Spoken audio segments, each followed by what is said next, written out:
ও মাত্র কাকু বললাম আমরা কারেন্টের লাইন নাই। হ্যাঁ এটা কেমন কথা? আচ্ছা দাঁড়ান দেখি, মিটারটা ওইতে ধরেন 7 দিন দেরি হবে সাপোজ, 7 দিন ওটা আলো ছাড়া কিতা রইবে? কারো বাড়ির এখন তার দিয়ে একটা লাইট ঢুকা দেওয়া যায় না? মিয়া ওটা প্রতি মাসে কারেন্টের বিল দিন, তোমরা আইসে ঢুকায় দাও ভাই। শোনেন আমি আপনাকে বলি, এটা তো নিজে করা যায়।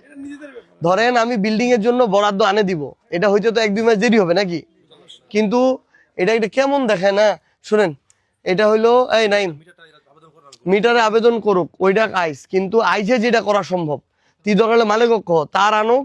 যে কারো বাড়ি থেকে একটা লাইটত মাসে বিল উঠবে 60-70-80-100 টাকা, এর বেশি তো জীবনে উঠবে না। 24 ঘন্টা জ্বললেও 100 টাকা পার হবে না বিল।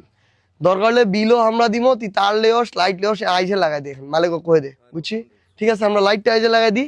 আর বরাদ্দ আনলে নির্বাচনের পরে এলা তো বরাদ্দ বন্ধ, এগুলা কইবা হবে নি। তোমরা শুনেন দি, তোমরা বাইকটা থেকে বাইরে হবা হবে লোকগুলো বাইরে নিয়ে খুঁজে আমার হালদি বিজয় তোমার কতক্ষণ লাগে?